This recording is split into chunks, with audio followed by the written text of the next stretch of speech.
শ্ৰদ্ধেয় সংবাদকৰ্মীসকল, আপোনালোক সকলোকে নমস্কাৰ জনাইছো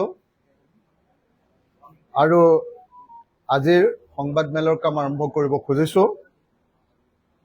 মই প্ৰথম আপোনালোকক এটা বস্তু দেখুৱাব খুজিছো যে আমাৰ যেটো ৰিলিফ চলি আছে চৰকাৰৰ, অসমৰ মুখ্যমন্ত্ৰীয়ে বাৰম্বাৰ কৈ আছে যে মুখ্যমন্ত্ৰীৰ যেটো সাহায্যৰ কিট আহিছে, মোৰ লগত ডিসি অফিচৰ পৰা অনা সাহায্যৰ কিট, মুখ্যমন্ত্ৰীৰ সাহায্য কিটটো মই আপোনালোকক দেখুৱাব খুজিছো।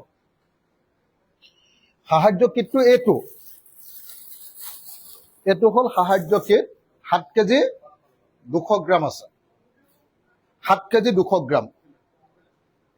এইটো সাহায্য কিটটো আছে 7 কেজি 200 গ্ৰাম। অসমৰ মুখ্যমন্ত্ৰীয়ে কৈছিলে যে চাউল থাকিব 8 কেজি মুখ্যমন্ত্ৰীৰ সাহায্য কিটত, দালি থাকিব 4 কেজি, নিমখ থাকিব 1 কেজি আৰু মিঠাতেল থাকিব 1 লিটাৰ। এতিয়া কিমান আছে এইটো? ক'ত লিখা আছে? 1/2 লিটাৰ বুলি ক'ত লিখা আছে? এইটো আপোনালোকক মিঠাতেলটো দেখুৱাইছো। মই আপোনালোকক সুধিব খুজিছো, এই মিঠাতেলটোতো 1 লিটাৰ নহয়, এইটো কিমান হ'ব? 1/2 লিটাৰ হ'ব নে 400 গ্ৰাম? এইটো হল 400 গ্ৰামৰ মিঠাতেল। এইটো হল 400 গ্ৰামৰ মিঠাতেল। আৰু মিঠাতেলটোৰ এই ব্ৰেণ্ডটো, নামটো আপোনালোকে কেতিয়াবা এই নামটো শুনিছিলে নে বাৰু? বালক। মইতো জীৱনত কেতিয়াও বালক মিঠাতেল বুলি মিঠাতেলৰ নাম শুনা নাই কেতিয়াও। ইঞ্জিন মিঠাতেল শুনিছো, ধাৰা মিঠাতেল শুনিছো, আৰু আমাৰ লোকেল বহুত মিঠাতেলৰ নাম শুনিছো, কিন্তু বালক বুলি মিঠাতেলৰ নাম মই কেতিয়াও শুনা নাছিলো। প্ৰথম কথা যে মানুহ বিপদত পৰিলে বুলিয়ে মানুহৰ অসহায় অৱস্থাটোৰ সুযোগ যদি প্ৰশাসন আৰু চৰকাৰে ল'ব খোজে, সেইটো কেতিয়াও মানৱীয়তা বুলি নকয়। অসমৰ মুখ্যমন্ত্ৰীক মই অনুৰোধ জনাইছিলো যে দাদা, এনেকে কৈছিলো, একদম ডিসি সন্মুখত আছিলে, সুশান্ত বৰগোহাঁই সন্মুখত আছিলে, যে দাদা ৰিলিফটো খুব বেয়া হৈছে আমাৰ, গতিকে এটা কাম কৰক, আপুনি 5 কেজি চাউল, 2 কেজি দালি, 1 কেজি মিঠাতেল, 1 লিটাৰ মিঠাতেল, নিমখ আৰু সকলো সামগ্ৰীৰ এটা পেকেজ কৰি আপোনাৰ পিনৰ পৰা সকলো মানুহকে দিয়ক। মুখ্যমন্ত্ৰীয়ে সেইটো ঘোষণা কৰিলে যে নহয়, মই 8 কেজিকে দিম চাউল, 8 কেজিকে চাউল, 4 কেজিকে দালি। এতিয়া আপোনালোকক দেখুৱাইছো আৰু 1 লিটাৰকে মিঠাতেল। এটা মিঠাতেল দিছে 400 গ্ৰাম, আৰু এই 400 গ্ৰাম মিঠাতেলত আপোনাৰ যেটো কোম্পানীৰ নাম দিছে সেইটো হল বালক। বালক মিঠাতেল মই কেতিয়াও শুনাও নাছিলো, জনাও নাছিলো। বিপদত পৰা মানুহক এনেকুৱা ধৰণৰ বস্তু খুওৱাৰ কাৰণে, এনেকুৱা ধৰণৰ কোনেও নজনা, মই শুনামতে এইটো লখিমপুৰৰ পিনে এনেকুৱা ধৰণৰ কোনোবা এটা, মানে মই পিছৰখিনি নকওঁ, নিজে তদন্ত কৰি ল'ব।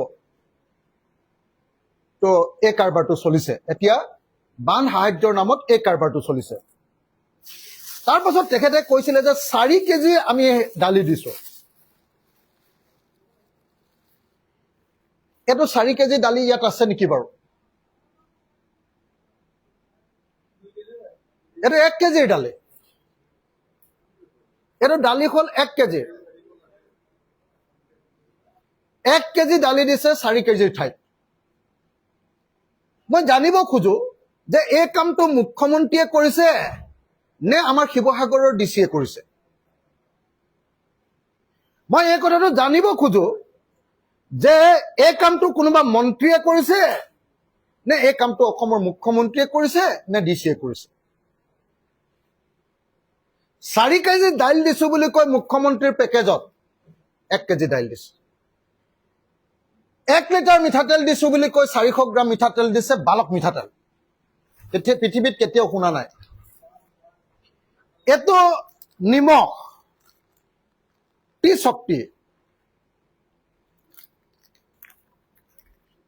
আমি নিমখ বহুত বেলেগ বেলেগ কোম্পানীৰ নাম শুনিছো মই টি শক্তি নিমখটোৰ নামটো ইমানকে শুনা নাই আপোনালোকে অৱশ্যে শুনিবও পাৰে মই কিন্তু শুনা নাই আৰু এটো চাউল এটো 8 কেজি চাউল নহয় এটো 5 কেজি চাউল এটো 5 কেজি চাউল আছে হা ঠিক তেনেকে আন এটা পেকেটত আপোনালোকে যদি চাই একেটাই কাহিনী 1 কেজি দালি 1 কেজি নিমখ 400 গ্ৰাম মিঠাতেল এটো গকুলৰ ওপৰত আকৌ গেইল বুলি লিখি দিছে মই গকুল মিঠাতেল খোৱা নাই বাৰু গকুল মিঠাতেলটো আছে বাৰু এটো গুজৰাটৰ পৰা আহে বুলি মই শুনো গকুল মিঠাতেল এটো সাধাৰণতে মানে হেৰিয়াত নাথাকে এটো ডাঙৰ টিঙত মানে তাৰ পৰা আকৌ আমাৰ গাঁৱৰ দোকানীবিলাকে এনেকে হেৰিয়াত মানে বটলত ভৰাই ভৰাই দিয়ে সেই গকুল মিঠাতেল দিছে আৰু ইয়াত চাউল দিছে 5 কেজি 400 গ্ৰাম গকুল মিঠাতেল 1 কেজি নিমখ টি শক্তি আৰু 1 কেজি দালি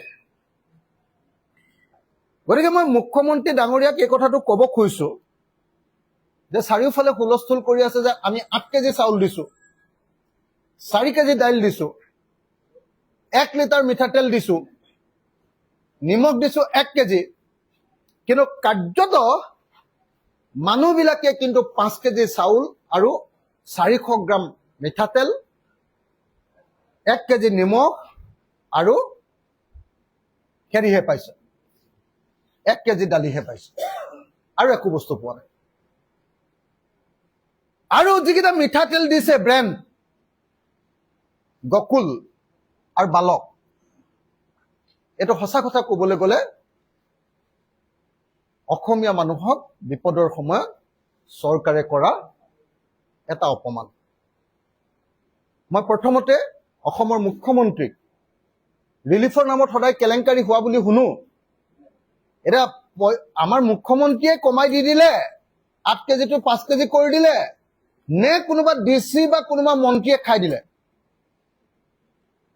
এই কথাটোৰ মোক উত্তৰ লাগে গতিকে মুখ্যমন্ত্ৰীয়ে এই বিষয়ৰ ওপৰত এটা ক্লেৰিফিকেশ্যন দিব বুলি মই আশা প্ৰকাশ কৰিলো মুখ্যমন্ত্ৰীয়ে এটা ক্লেৰিফিকেশ্যন দিব বুলি মই আশা প্ৰকাশ কৰিলো এটা দ্বিতীয় কথাটোলৈ মেইন কথা কেইটালৈ আহিব খুজিছো আপোনালোকে সকলোৱে জানে যে মই মুখ্যমন্ত্ৰী ডাঙৰীয়াক বানপানী হোৱাৰ পিছ দিনটোৰ পৰা 20 তাৰিখৰ পৰা 19 তাৰিখে বানপানী হৈছে 20 জুলাই তাৰিখৰ পৰা এটাই দাবী কৰি আহিছো যে এটা বানপীড়িত পৰিয়ালক যাৰ ঘৰ দুৱাৰ ভাগি ছিগি শেষ হৈ গৈছে ভিতৰৰ সকলো বস্তু শেষ হৈ গৈছে এটা বানপীড়িত পৰিয়ালক 10 লাখ টকাকৈ এককালীন সাহায্য দিব লাগে এতিয়া অসমৰ মুখ্যমন্ত্ৰীয়ে কি কৈছে 3 আগষ্টৰ পৰা 15,000 টকাকৈ এখন লিষ্ট 15,000 টকাকৈ তেখেতে এককালীন সাহায্য দিম বুলি কৈছে এক আৰু 2 নম্বৰ শিৱসাগৰ চৰাইদেউ 10 আগষ্টত প্ৰতিটো ক্ষতিগ্ৰস্ত পৰিয়ালক অতিৰিক্ত আৰু 10,000 তাৰমানে 10 15 25,000 মই যে হুলস্থুল কৰি আছো তাৰ কাৰণে 10,000 টকা বহালে কৈছিলে 15,000 দাবী কৰিছো 10 লাখ দিছে 10 15 25,000 তাকো এটো শিৱসাগৰ আৰু চৰাইদেউ যোৰহাটক নহয় গোলাঘাটকো নহয় গতিকে মই এই মুহূৰ্তত অসমৰ মুখ্যমন্ত্ৰীক অতি স্পষ্ট ভাষাৰে অতি স্পষ্ট দ্বিধাহীন স্পষ্ট ভাষাৰে অসমৰ আটাইতকৈ ক্ষতিগ্ৰস্ত হোৱা এটা সমষ্টিৰ মহাপ্ৰলয়ে ইতিহাসৰ আটাইতকৈ ডাঙৰ মহাপ্ৰলয়ে আটাইতকৈ বেছি ক্ষতিগ্ৰস্ত দুটা সমষ্টিতে কৰিছে নাজিৰা আৰু শিৱসাগৰ। সেই শিৱসাগৰ বিধানসভা সমষ্টিৰ বিধায়ক হিচাপে আৰু ৰাইজৰ দলৰ সভাপতি হিচাপে দাবী উত্থাপন কৰিছো যে প্ৰত্যেকটো পৰিয়ালৰ কাৰণে 10 লাখ টকাকে দিয়াৰ ব্যৱস্থা গ্ৰহণ কৰক। যদি চৰকাৰৰ হাতত টকা নাই তেতিয়াহ'লে প্ৰথমতে 2 লাখ টকা দিয়ক আৰু তাৰ পাছত বাকি 8 লাখ টকাটো দুটা কিস্তিত দিয়ক, মুঠতে 10 লাখ টকা দিয়ক, যাতে সঁচাকে পৰিয়ালটোৱে আকৌ নিজৰ জীৱন জীৱিকা আৰম্ভ কৰিব পাৰে। মই আপোনালোকক স্পষ্টকে কৈছো যে এইবাৰৰ যিটো মহাপ্ৰলয় আহিলে নেশ্যনেল ডিজাষ্টাৰ ঘোষণা কৰিব লাগিছিলে। মোদী ডাঙৰীয়াৰ কাণখাৰ নাই। মোদী ডাঙৰীয়াই এটা শব্দ নকলে। অসমৰ মুখ্যমন্ত্ৰীয়ে মোদী ডাঙৰীয়াক প্ৰধানমন্ত্ৰীক সাক্ষাৎ কৰিবলৈ গৈছিলে, প্ৰধানমন্ত্ৰীয়ে তেওঁক সাক্ষাৎ নিদিলে। অমিত শ্বাহ ডাঙৰীয়াক সাক্ষাৎ কৰিবলৈ গ'ল, সদ্যহতে 2000 কোটি টকা সহায় কৰিবলৈ ক'লে, কিমান দিলে পইচা? 379 কোটি। 379 কোটিৰ এটা কি কয় মৰ্টন দি 379 কোটিৰ সৰু ল'ৰাক যে কি দিয়েতো টফি দিয়ে লুজেন, সৰু ল'ৰাক লুজেন দিয়াৰ নিচিনাকে 379 কোটি টকাৰ এটা লুজেন দি দিলে। 379 কোটি টকাৰ এটা লুজেন দিলে, তাৰ বাহিৰে একো নিদিলে।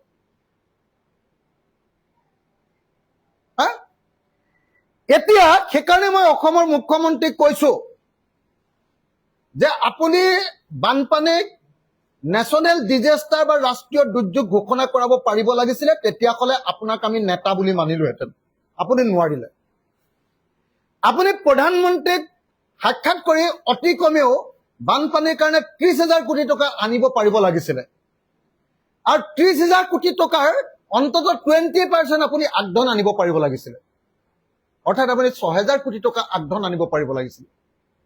তেতিয়াহ'লে আপোনাক আমি মানিলোহেঁতেন, আপোনাক লিডাৰ বুলি ক'লোহেঁতেন, আপোনাক অসমৰ যোগ্য মুখ্যমন্ত্ৰী বুলি ক'লোহেঁতেন। কিন্তু আপুনি বিচাৰিলে 2000 কোটি টকা এডভান্স, আপোনাক দিলে 379 কোটি টকাৰ এডভান্স। এইটোৰ পৰা প্ৰমাণ হয় যে আপোনাক লুজেন গুটি দিছে দিল্লীয়ে, আৰু লুজেন গুটি পোৱাৰ পাছতো আপুনি দিল্লীৰ বিৰুদ্ধে এটা শব্দ ক'বলৈও আপোনাৰ সাহস নাই। গতিকে এই মুহূৰ্তত মই একদম স্পষ্ট ভাষাৰে বাৰম্বাৰ এটাই কথা কৈছো যে আমাৰ প্ৰত্যেকটো বানপীড়িত পৰিয়ালক 10 লাখ টকা লাগিব। মই প্ৰত্যেক দিনাই অতি কমেও 2টা ভিডিঅ' মুখ্যমন্ত্ৰীৰ কাৰণে দি আছো। কিহৰ ভিডিঅ' দি আছো? যে ভাগি যোৱা ঘৰৰ ভিডিঅ', বানপানীত ভাগি যোৱা ঘৰৰ ভিডিঅ', মানে ঘৰৰ ভিতৰত থকা বোকা আৰু পলসৰ ভিডিঅ'। কালি কুংকি চৌধুৰী আহিছিলে মোৰ লগত।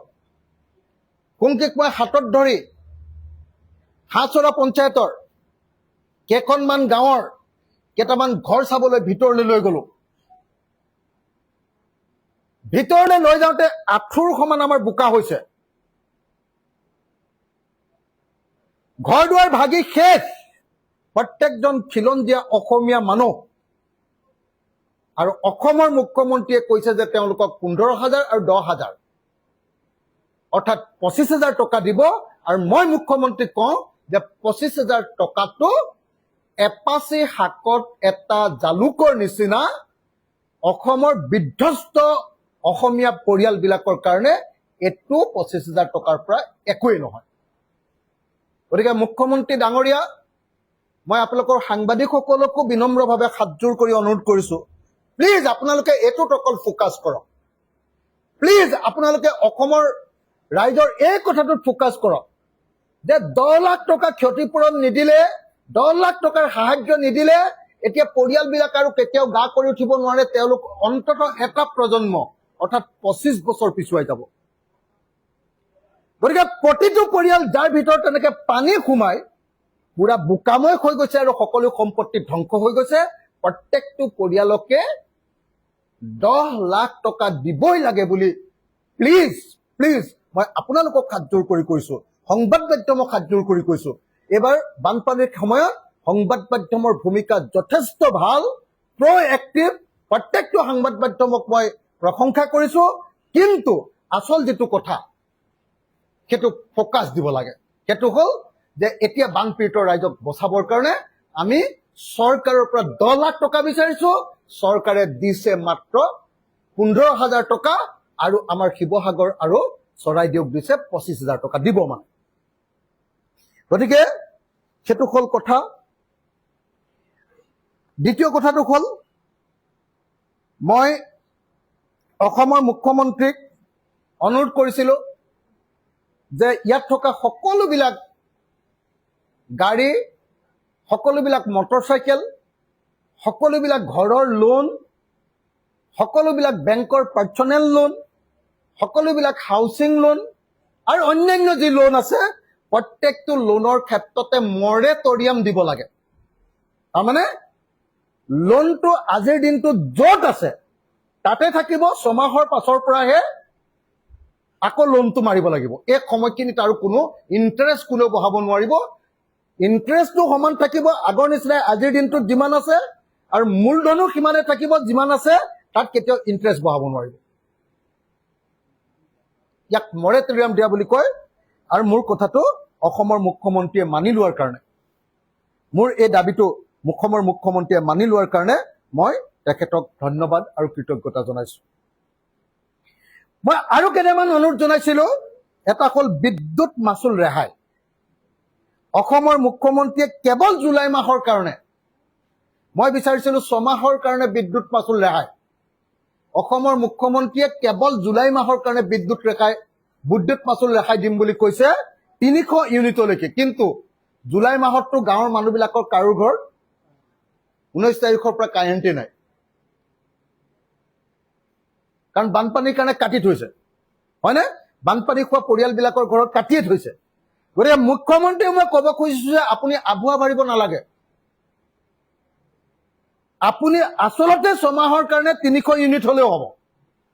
আমাৰ এই 2খন জিলাৰ সকলো মানুহক, এইটো ক্ষেত্ৰত সকলো মানুহ হ'ব লাগে দেই। টাউনৰ পানী নোহোৱা মানুহ ঘৰতো হ'ব লাগে, কাৰণ সাংঘাতিক ধৰণে প্ৰত্যেকজন মানুহ ক্ষতিগ্ৰস্ত হৈছে এইটো সময়ত। কাৰেণ্ট নাই, আমুক হৈছে, ভুচুক হৈছে, মানুহবিলাকৰ অসুবিধা হৈছে, বস্তুৰ দাম সাংঘাতিক বাঢ়ি গৈছে। গতিকে মই ভাবো যে বিদ্যুৎ মাচুল সকলো পৰিয়ালৰ কাৰণে 6 মাহৰ কাৰণে ৰাহি দিয়াৰ ব্যৱস্থা কৰিব লাগে। তাৰ পাছত মই তেখেতক অনুৰোধ কৰিছিলো যে নামঘৰ, স্কুল ঘৰ,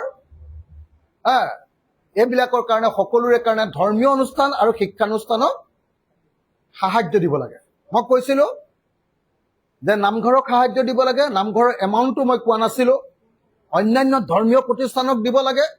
শিক্ষানুষ্ঠানবিলাকক মই নিজে কৈ দিছিলো যে সেইটো এটা এমাউণ্ট ধৰি দিছিলো।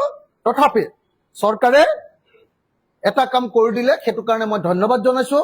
সেইটো হ'ল যে চৰকাৰে স্কুল আৰু নামঘৰৰ কাৰণে 1.5 লাখ আৰু স্কুলৰ কাৰণে 2 লাখ নেকি নে 3 লাখ এটা ক্ষতিপূৰণ দিয়াৰ কথা কৈছে। মই তাৰ কাৰণে ধন্যবাদ জনাইছো।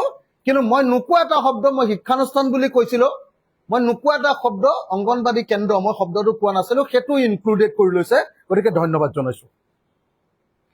আনহাতে মই কৈছিলো যে সকলোৰে, চৰকাৰী হওক বেচৰকাৰী স্কুল হওক, সকলোৰে স্কুলৰ মাচুল আৰু এডমিশ্যন ফিজ সম্পূৰ্ণ মাফ কৰিব লাগে। এতিয়ালৈকে তাৰ কোনো ব্যৱস্থা কৰা নাই। বৰং মুখ্যমন্ত্ৰীয়ে কৈছে যে ইউনিফৰ্ম আৰু কিতাপ দিয়া হ'ব, ইউনিফৰ্ম আৰু কিতাপ দিয়া হ'ব, এইবুলিহে এতিয়ালৈকে কৈছে। মই বেচৰকাৰী আৰু চৰকাৰী সকলো বানপীড়িত মানুহৰ ল'ৰা ছোৱালীৰ, ছাত্ৰ ছাত্ৰীৰ ফিজ আৰু আপোনাৰ কি কয় এডমিশ্যন ফিজ আৰু অন্যান্য ফিজবিলাক হেৰি কৰিবৰ কাৰণে অনুৰোধ জনাইছো। মই অসমৰ মুখ্যমন্ত্ৰীক অনুৰোধ কৰিছিলো যে প্ৰতিখন গাঁৱত সদায় হয় JJMৰ পানী যোগান কেন্দ্ৰবিলাক সক্ৰিয় কৰি দিয়ক, আকৌ পানী দিয়াৰ ব্যৱস্থা কৰক, ধ্বংস হৈ গৈছে। নহলে বা প্ৰত্যেকখন গাঁৱতে 3-4টা মাৰ্থি টিউবেল দিয়ক। এতিয়ালৈকে এই ক্ষেত্ৰত মুখ্যমন্ত্ৰীয়ে এটাও সিদ্ধান্ত লোৱা নাই। মই এই ক্ষেত্ৰত সিদ্ধান্ত ল'বৰ কাৰণে অনুৰোধ জনাইছো। মই অসমৰ মুখ্যমন্ত্ৰীক সকলো মানুহৰ ঘৰৰ কাৰণে ফেনাইল, ব্লিচিং, তাৰপিছত কোৰ, এখন কি বুলি কয় বেলচা, এইবিলাক দিয়াৰ কথা কৈছিলো, কিন্তু অসমৰ মুখ্যমন্ত্ৰীয়ে এতিয়ালৈকে সেই সম্পৰ্কে একো কথা কোৱা নাই। মই তেখেতক এই সম্পৰ্কে সিদ্ধান্ত ল'বৰ কাৰণে অনুৰোধ জনাইছো। গতিকে এতিয়া দেখা গ'ল যে আমি যিকেইটা কথা দাবী, মই যিটো বীমা কোম্পানীৰ কথা কৈছিলো, যে বীমা ইঞ্চুৰেঞ্চ কোম্পানীবিলাকে গাড়ীৰ যিবিলাক ইঞ্চুৰেঞ্চ আছে সেইটো ফ্ৰী কৰি দিব লাগে। মানে গাড়ী বা শস্য বা যিকোনো ইঞ্চুৰেঞ্চ আছে, আৰু আপোনাৰ দোকানবিলাকৰ যিবিলাক ইঞ্চুৰেঞ্চ আছে, এইটো খৰতকীয়াকে ইঞ্চুৰেঞ্চৰ কাগজ পত্ৰ এখন দুখন ইফাল সিফাল হলেও মুকলি মনেৰে উদাৰভাৱে মই কৈছিলো যে সকলোকে ইঞ্চুৰেঞ্চটো দিব লাগে। মুখ্যমন্ত্ৰীয়ে এই সম্পৰ্কে ইঞ্চুৰেঞ্চ কোম্পানীৰ লগত আলোচনা কৰিব বুলি জনাইছে। আৰু তাৰ কাৰণে প্ৰতিখন বানপীড়িত জিলাৰ বাবে বীমা কোম্পানীৰ নডেল বিষয়া নিযুক্তি দিয়া হ'ব বুলি তেখেতে ঘোষণা কৰিছে। আৰু ন্যূনতম নথিৰে বীমা দাবী গ্ৰহণ কৰিবলৈও কোম্পানীবিলাকক তেওঁ অনুৰোধ জনাইছে। আৰু তেখেতে এটা কথা ভাল কৈছে যে ইঞ্চুৰেঞ্চ কোম্পানীবিলাকৰ কাৰণে আত্মপ্ৰমাণ পত্ৰ, মানে মানুহজনৰ ঘৰত যে বানপানী হৈছে তাৰ যদি এফিডেভিট দিয়ে তেতিয়াহ'লে সেইটোও মানি ল'ব, বা ভিডিঅ'গ্ৰাফী বা ফটোগ্ৰাফীও মানি ল'ব। এইটো ভাল কথা কৈছে, এইটো ভাল পাইছো। আনহাতে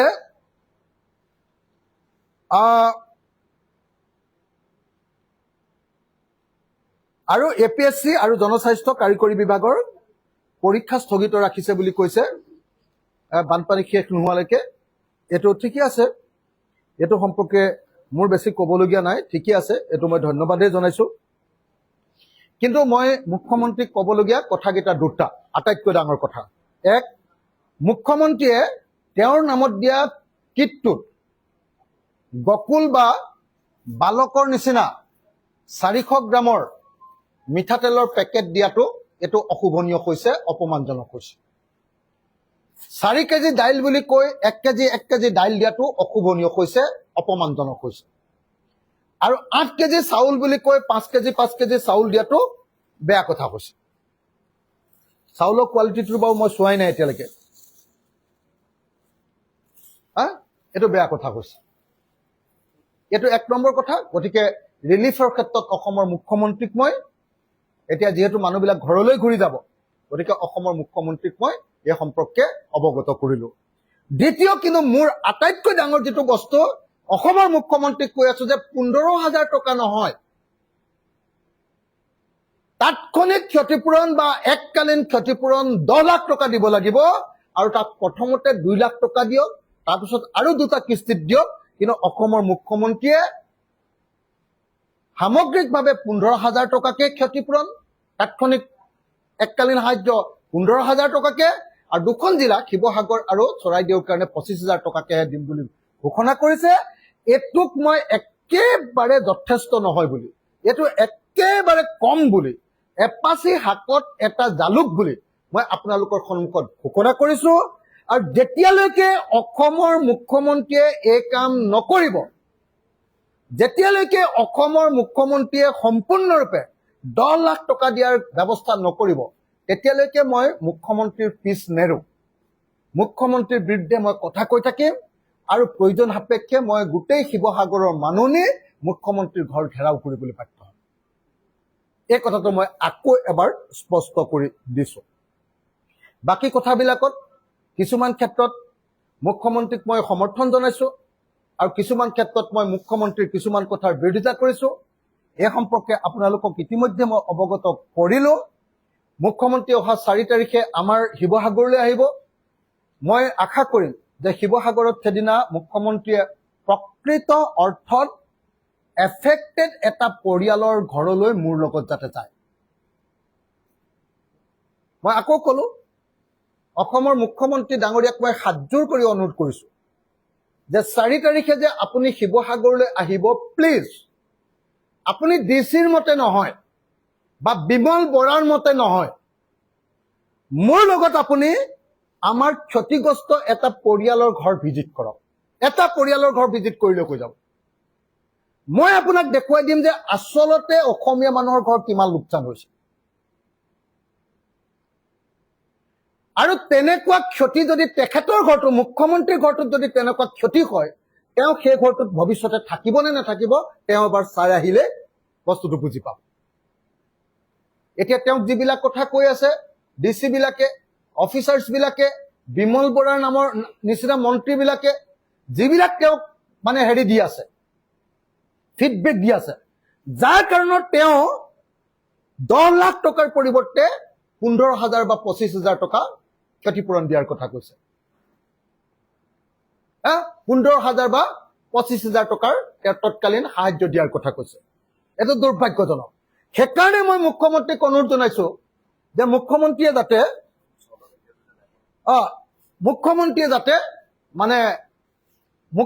যাতে সঁচা সঁচিকৈ মুখ্যমন্ত্ৰীয়ে যাতে প্ৰকৃত ক্ষতিগ্ৰস্ত মানুহৰ পৰিয়াল এটা চায় মোৰ লগত যেতিয়া যিদিনা গৈ তেখেতে আঁঠুৰ সমান পলস কৰি থকা ঘৰ এটা যেতিয়া সোমাব আৰু সেই ঘৰটোৰ ভিতৰত সোমাবৰ কাৰণে যেতিয়া কলগছ পাই থকা ভূৰৰ ওপৰেদি যাব সেইদিনা তেখেতে বুজি পাব যে তেখেতে দিয়া 15,000 টকাটো মানুহৰ কাৰণে 15 পইচা মানুহৰ সমানে হ'ব 15 পইচা গতিকে মই অসমৰ মুখ্যমন্ত্ৰীক মোৰ সৈতে এটা ক্ষতিগ্ৰস্ত পৰিয়ালৰ এটা ঘৰ মাত্ৰ যিকোনো এখন গাঁৱৰ এটা ঘৰ মাত্ৰ কিন্তু তেওঁলোকৰ ডিচিৰ মতে নহয় বিমল বৰাৰ মতে নহয় আৰু যোৱাবাৰ অহাৰ নিচিনাকে ফিটিং এটা বানপানী শিবিৰত নহয় মই লৈ যোৱাত এটা ঠাইলে তেখেতে মোৰ লগত ওলাওক যদি তেওঁ নেকান্দে সেই ঘৰটো দেখি তেতিয়াহ'লে মোক ক'ব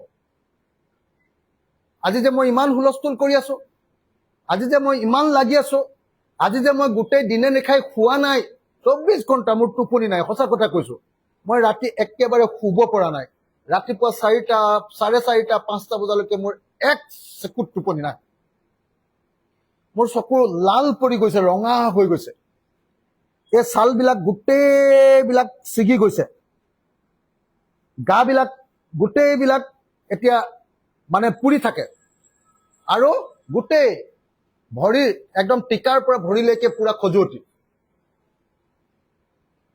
সঁচা সঁচি কথা কৈছো আপোনালোকক কেলে কৈছে এইটো কেলে মই এনেকুৱাকে মানুহৰ মাজলৈ সোমাই গৈছো যেতিয়া দেখিলো যে বাহিৰত দেখা পিকচাৰটো বেলেগ বানপানীৰ আৰু ভিতৰৰ পিকচাৰটো বহুত বেলেগ কালি আপোনালোকে প্ৰথমবাৰৰ কাৰণে মই এজন মন্ত্ৰীক সঁচা কথা কোৱা শুনিছো কালি আপোনালোকে নিশ্চয় দেখিছে যে কালি পীযুষ হাজৰিকাই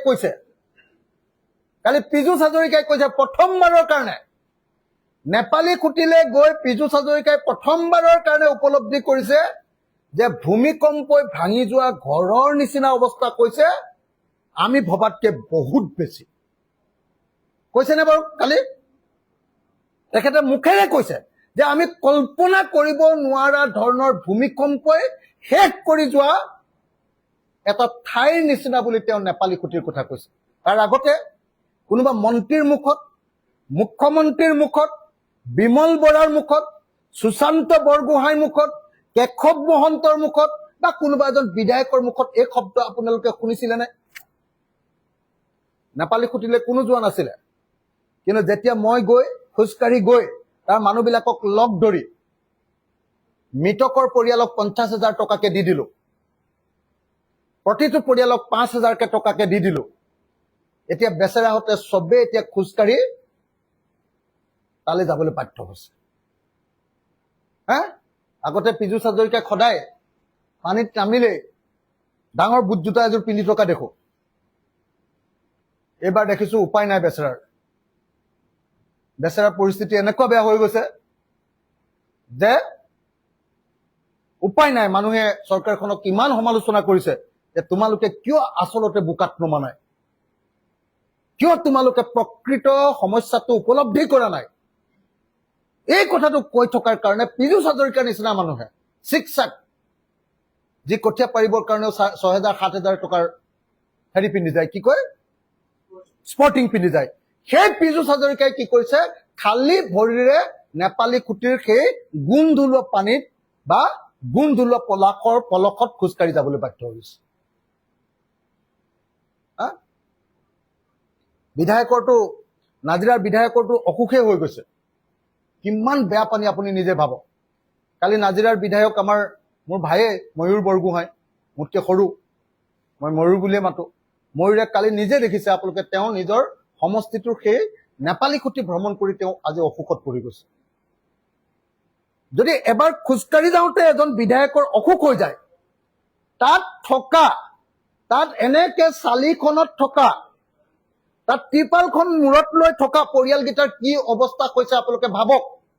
কালি মই কোনোবা এজন ইনফ্লুৱেঞ্চাৰৰ ভিডিঅ'ত চাইছো যে এতিয়াও তাত এটা পকা ঘৰ আছে, পকা ঘৰটোৰ ভিতৰত এতিয়াও ডেড বডি এটা এনেকে পৰি থকা বুলি কালি এটা ভিডিঅ' দি আছে। গোন্ধাইছে, তাত সোমাব পৰা নাই মানুহজনে। মই তোক কৈছোৱে যে তাত কৰ্মকাৰ নামৰ যিজন মানুহৰ পত্নী ঢুকালে, সেই মানুহজনে কৈ আছে যে 50 মিটাৰ আগত পিছফালৰ ঘৰৰ কাষত তেওঁৰ মৃতদেহটো, ৱাইফৰ মৃতদেহটো পৰি আছে, সেইটো খান্দি উলিয়াই দিয়া নাই চৰকাৰে।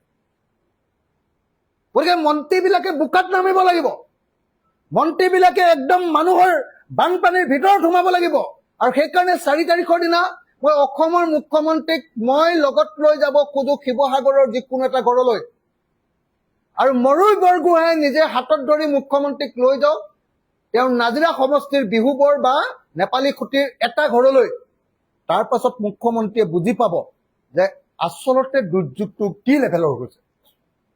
গতিকে মই অসমৰ মুখ্যমন্ত্ৰীক 3 লাখ, প্ৰথমতে 2 লাখ টকা আৰু তাৰ পাছত বাকী 7 লাখ টকা, 8 লাখ টকা, প্ৰথমতে 2 লাখ টকা আৰু তাৰ পাছত 8 লাখ টকা প্ৰত্যেকটো পৰিয়ালক দিবৰ কাৰণে অনুৰোধ জনাইছো।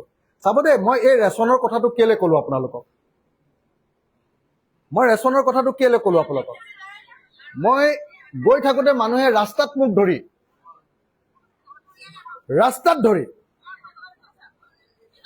চিঞৰিছে,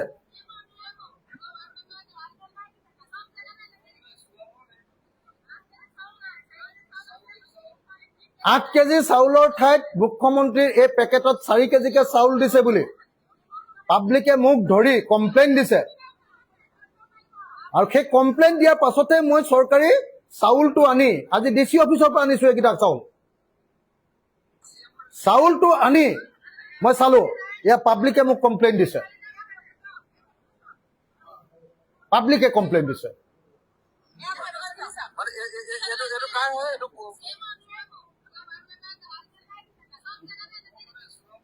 হ্যাঁ, 8 কেজি চাউল নাই, 4 কেজি চাউল দিছে। গতিকে মই এইখিনি কথাই আপোনালোকৰ সন্মুখত ক'লো। যদি আপোনালোকৰ কিবা প্ৰশ্ন আছে সুধিব পাৰে। মই আৰু এটা কথা আপোনালোকক ক'ব খুজিছো যে হাতযোৰ কৰি গোটেই অসম আৰু বাহিৰত থকা অসমীয়া মানুহক ক'ব খুজিছো, আচল বিপদ এতিয়া আহি আছে, ঘৰবিলাক মানুহৰ ভাগি গ'ল। মোক কালি হেৰিয়াৰ পৰা 5 লাখ টকা দিবলৈ আহিছে, মালামাল বয়জ বুলি চিনেমাখনৰ প্ৰযোজকে, পৰিচালকে আৰু তাৰ কলা কুশলীসকলে। মই তেখেতসকলৰ 5 লাখ টকাটো মই কৈছো যে এইটো মই বেলেগকে বাকচত ৰাখি থম। কেলে? এই 5 লাখ টকাটো এতিয়া মই যিটো আৰ্থিক সাহায্য দি আছো তাত খৰচ নকৰো। কেলে? হাজাৰ হাজাৰ ঘৰ ভাগি গ'ল, এতিয়া নতুনকে আমি ঘৰ বনাই দিব লাগিব মানুহক। মই সেইকাৰণে অনুৰোধ জনাইছো, মই এটা মডেল উলিয়াইছো, কোনোবা মানুহে যদি কাৰোবাক সহায় কৰিব খোজে 3 লাখ টকাত এটা ধুনীয়া পকা ঘৰ আপোনালোকে ডনেট কৰিব পাৰিব। 3 লাখ টকাত এটা পকা ঘৰ দৰিদ্ৰ বানপীড়িত পৰিয়ালৰ কাৰণে 3 লাখ টকা কোনোবাই খৰচ কৰিব নেকি?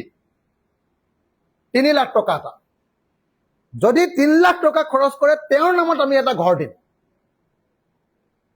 তেওঁৰ নামত, সেই মানুহজনৰ নামত সেই দুখীয়া পৰিয়ালটোক আমি এটা ঘৰ দিম।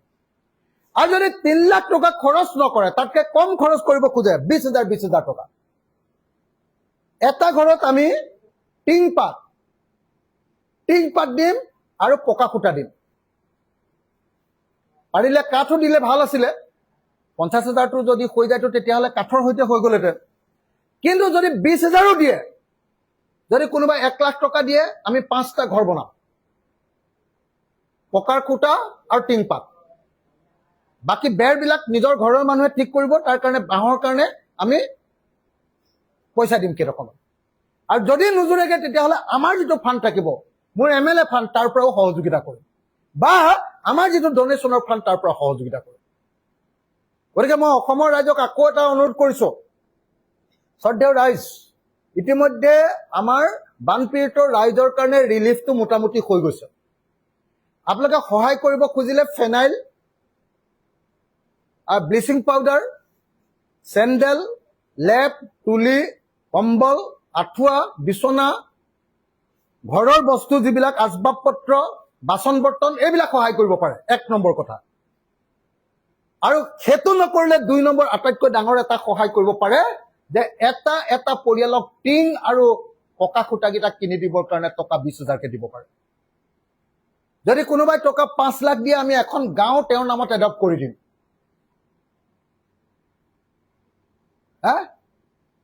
5 লাখ টকাত তেওঁৰ নামত এটা গাঁও এডপ্ট কৰি দিম, 25টা ঘৰ। 25টা ঘৰ তেওঁৰ নামত গাঁও এখন এডপ্ট কৰি দিম। কোনোবাই দিব নেকি? আৰু যদি কোনোবাই ভাবে যে নহয়, মই ইমান সস্তীয়া ঘৰ নিদিওঁ, অলপ ভাল ঘৰ এটা দিম, আমি এটা ধুনীয়াকে ইঞ্জিনিয়াৰৰ জৰিয়তে ড্ৰয়িং এটা কৰাইছোঁ, কোনটোত কিমান খৰচ পৰিব, ঘৰটো বৰ ধুনীয়া, আমাৰ PMAY ঘৰটোতকে বহুত ধুনীয়া, ধুনীয়া ঘৰ এটা ড্ৰয়িং কৰাইছোঁ। আৰু যদি কোনোবাই 3 লাখ টকা দিব খোজে, সেই 3 লাখ টকাটোৰে দুখীয়া মানুহৰ ঘৰটো আপুনি বনাই দিব পাৰিব। অসমত মই ভাবো যে এনেকুৱা বহুত মহানুভৱ আছে।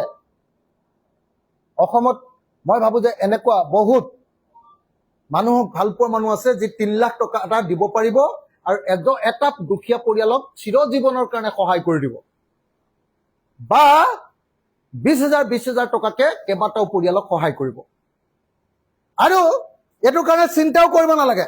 আপোনালোকক সেই ঘৰটো আমি মানুহ ঘৰটো প্ৰথমতে ভিডিঅ' ৰেকৰ্ডিং কৰি দেখুৱাম, তাৰপিছত বনাই থাকোঁতে চাবলৈ মাতিম, তাৰপাছত সেই পৰিয়ালটোৰ লগত আপোনালোকৰ পৰিয়ালটোৰ সম্পৰ্ক স্থাপন কৰি দিম আমি, যে আপোনালোকে এই বস্তুটো দিছে সেইটো প্ৰমাণ কৰি দিম। কালি মালামাল বয়জৰ আপোনাৰ প্ৰযোজক আৰু পৰিচালক আৰু কলা কৌশলীসকলে যিটো পইচা দিলে আমাক 5 লাখ টকা, সেইটো মই বাকচত থৈ দিছোঁ। সেই পইচাটো মই এইটো ৰিলিফত খৰচ নকৰোঁ। সেইটো পইচাৰে মই 20,000কে 25টা পৰিয়ালক 20,000 টকাকে 25টা পৰিয়ালক এখন গাঁৱত এডপ্ট কৰি দিম। আৰু তেখেতসকলেও এইটো ভাল পাইছে। আপোনালোকে কৰিব পাৰে, আৰু আপোনালোকে আহি নিজে গাঁওখন চাবহি পাৰিব, সেই পৰিয়ালকেইটাৰ লগত বহিব পাৰিব, সেই পৰিয়ালকেইটাৰ লগত এসাঁজ একেলগতে ভাত খাব পাৰিব। যোনে যোনে এই সুযোগটো ল'ব খোজে, যোনে যোনে এই মহানুভৱত্ব প্ৰকাশ কৰিব খোজে, মই সকলোকে এই মহানুভৱত্ব প্ৰকাশ কৰিবৰ কাৰণে অনুৰোধ জনালোঁ। Thank U. যোৰহাট জিলা প্ৰশাসনে পৰহি দিনা এখন নটিচ উলিয়াই দিছে, যিসকলৰ গাড়ী মটৰ ইতিমধ্যে লছ হৈছে তেওঁলোকৰ চেচিছ নাম্বাৰ পৰা আৰম্ভ কৰি তেওঁলোকৰ ডকুমেণ্টছ গোটেইখিনি তেওঁলোকে বিচাৰিছে। এতিয়া মোৰ প্ৰশ্নটো হ'ল কি, শিৱসাগৰ জিলা প্ৰশাসন তেনেকুৱা একো নটিচ উলিওৱা নাই। যদিও উলিয়ায়, যিহেতু ইতিমধ্যে বানত ক্ষতিগ্ৰস্ত বহু মানুহৰ তেনেকুৱা নথিপত্ৰ উঠি গুচি গ'ল, সেই গাড়ীসমূহৰ কি ব্যৱস্থা হ'ব?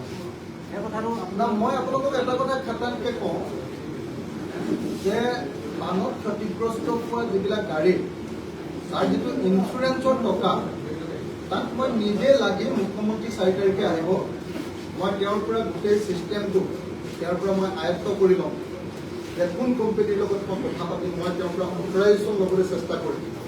আৰু লৈ যাতে প্ৰত্যেকৰ মটৰচাইকেল, স্কুটি, গাড়ী যাৰ যাৰ ক্ষতি হৈছে, সেই ইঞ্চুৰেঞ্চ কোম্পানীবিলাকক মাতি আনি তেওঁলোকক ফটো দেখুৱাই আৰু তেওঁলোকৰ ক্ষতি দেখুৱাই সেই কামখিনি কৰাই।